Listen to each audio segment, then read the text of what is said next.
વિદ્યાર્થી મિત્રો, અહીંયા આપણને દ્વિઘાત સમીકરણ આપ્યું છે અને એના બીજ વાસ્તવિકને સમાન છે, તો કેની વેલ્યુ શોધવાની છે. તો વિદ્યાર્થી મિત્રો, દ્વિઘાત સમીકરણ આપણે લખી કાઢ્યું છે. એની નીચે આપણે દ્વિઘાત સમીકરણનું પ્રમાણિત સ્વરૂપ લખ્યું.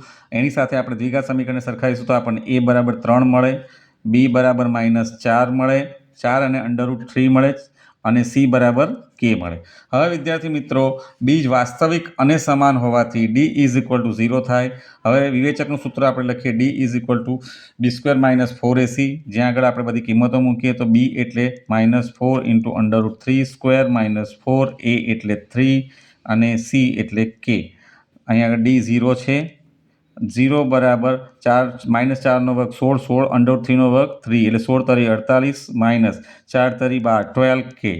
Therefore આ જે 48 છે લેફ્ટ હેન્ડ સાઈડ આવશે તો માઇનસ થઈ જશે, બરાબર -12k. And therefore 48 = 12k. And therefore 12 Chowk 48. Therefore k = 4 is the right answer. So આપણો જવાબ છે 4.